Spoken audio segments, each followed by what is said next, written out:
Sharing with you pattern activity. Pattern activity is very good way to make the child brain boosting, cognition development, बच्चे की language development के, बच्चे की reading development के लिए, and बच्चे की मैथमेटिक्स स्किल्स डेवलपमेंट के लिए। पैटर्न क्या होता है? एक सीक्वेंस होता है, एक तरीका होता है, जिससे कि बच्चा उसको पहचान के, लाइक ए है फिर बी है, तो बच्चा उस सीक्वेंस को पहचान के नेक्स्ट वो फिल करे। ए है, बी है, तो नेक्स्ट क्या होगा? फिर ए आएगा, फिर बी आएगा, फिर ए आएगा, फिर बी आएगा। यानी कि बच्चा कि ये एग्जीक्यूटिव फंक्शनिंग में भी बहुत हेल्प करता है कि बच्चा इनिशियल स्टेप्स को देख के ही नेक्स्ट स्टेप्स को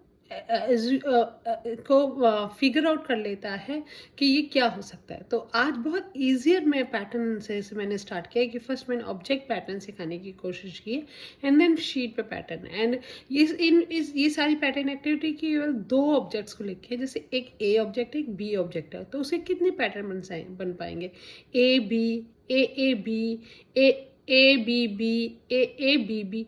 अगर आप ये सारी शीट्स क्यों करवा रहे हो? इन सारी शीट्स को करवाने से बच्चे की कॉग्निटिव एबिलिटी, बच्चे की ब्रेन बूस्टिंग, बच्चे की समझ में, बच्चे को आगे अगर फ्यूचर में कोई भी चीज़ एक तरीके से होती है, जैसे हम सन राइज होता है, फिर हम स्कूल जाते हैं, एक एक पैटर्न में पूरा दिन हमारा शेड्यूल चल रहा है, तो उससे बच्चे को की मेमोरी में भी फ़र्क पड़ेगा, बच्चे को गैसिंग आएगी, ओके फाइन नेक्स्ट ये हो सकता है, बच्चे को के ट्रांजिशंस डिफ़िकल्टीज जो जिन बच्चों की वो डिफ़िकल्टीज दूर होंगी, जिन बच्चों को मैथमेटिक्स में इश्यूज आ रहे हैं उनकी मैथमेटिक्स में ये हेल्प करेगा रहेगा। मतलब मैंने अपने स्कूल में देखा है कि लाइक हमने ऑल लाइक टीके के, क्लास 1 के, क्लास 4th के, क्लास 8th के सारे बच्चों को हमने पैटर्न सिखाया, and really it helps all childrens in in able to understand more. And उसके बाद मैंने देखा कि reading and comprehension, language development, और मतलब एक उनको अंडरस्टैंडिंग बेटर आई है। जैसे एक सेंटेंस ही है कि दिस इज अ कैट, तो अगर बच्चे एक सेंटेंस रीड करते हो, एक पैटर्न समझ लेता है, तो नेक्स्ट में this is a rat, this is a lion, उसको वो पैटर्न समझने और उसकी रीडिंग में की फ्लुएंसी और वो बेटर होती है। तो try to do this activity, very बहुत बहुत ईजी है, हर कोई अपने घर पे कुछ पेपर से ये एक्टिविटी करवा सकता है। Do and try to do this activity. आज मैं बस 2 ऑब्जेक्ट से पैटर्न कर रही हूँ, ए बी, तो मैंने सारे पैटर्न बता दिए कि कौन कौन से पैटर्न बना सकते हो। फिर मैंने 2 पंचिंग मशीन लिए, एक का नाम रख दिया ए और एक का बी, उस दोनों पे मैंने मार्कर से लिख भी दिया A and B, and then हमें फर्स्ट पैटर्न बनाना है ए बी। अगर आपके पास पंचिंग मशीन नहीं है तो आप कोई भी 2 कलर के ऑब्जेक्ट्स ले सकते हो, रेड ब्लू, एंड देन उसका पैटर्न बनाओगे। ठीक है।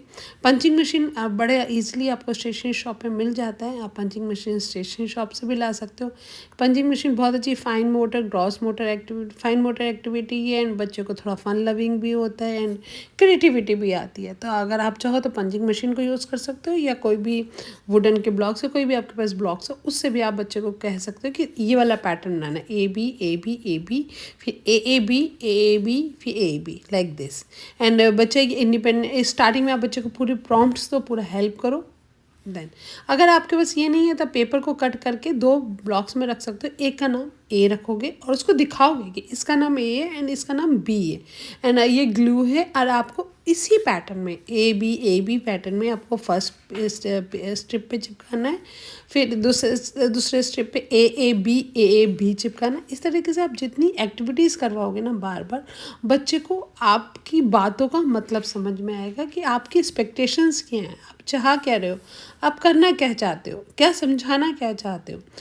सीक्वेंस है, ये टेबल्स है, सब एक पैटर्न है, एक पैटर्न है। जैसे हाँ, कई बच्चों को स्किप काउंटिंग में बहुत मुश्किल होती है, 2 4 6 8, क्योंकि उनको वो पैटर्न नहीं समझ में आता है। अगर हम ये बार बार रिपीटेडली एक्टिविटी करवाएंगे तो क्लॉक भी क्या एक पैटर्न है, 5 10 15, तो वो सब चीज़ें समझना, उन सब चीज़ों का अंडरस्टैंडिंग आना, मैथ में के स्किल्स में मैंने देखा पैटर्न हेल्प अ लॉट। अब मैंने शीट्स पे करवाई है, एक पैटर्न दे दिया, अगेन ट्रायंगल सर्कल, बच्चे को वही ट्रायंगल सर्कल आपको बनाना है। ट्रायंगल सर्कल दे सकते हो, या बच्चे की पसंद की आइसक्रीम, पिज़्ज़ा, ऐसा भी बना के दे सकते हो।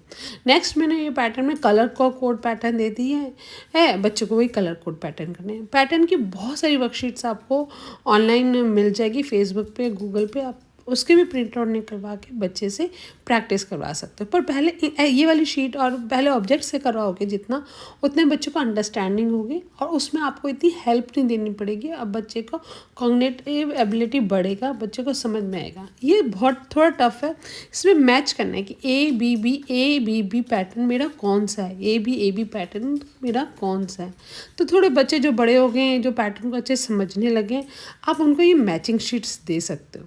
ठीक है, ये उनको नेक्स्ट लेवल पे समझा रहा है कि मेरा पैटर्न क्या है। और ऐसे ही आप फिलअप्स दे सकते हो कि बताओ ये जो पैटर्न है ये क्या है। इस तरह से बच्चों को पैटर्न रिकॉग्निशन आएगी, पैटर्न की समझ आएगी। Hope you like this video. Please share and subscribe. I will try to help you. Yeah, I will try to share with you all those activities which are I am doing with my students, and I am really feeling that they are getting benefited. Share and subscribe my channel. Thank you so much.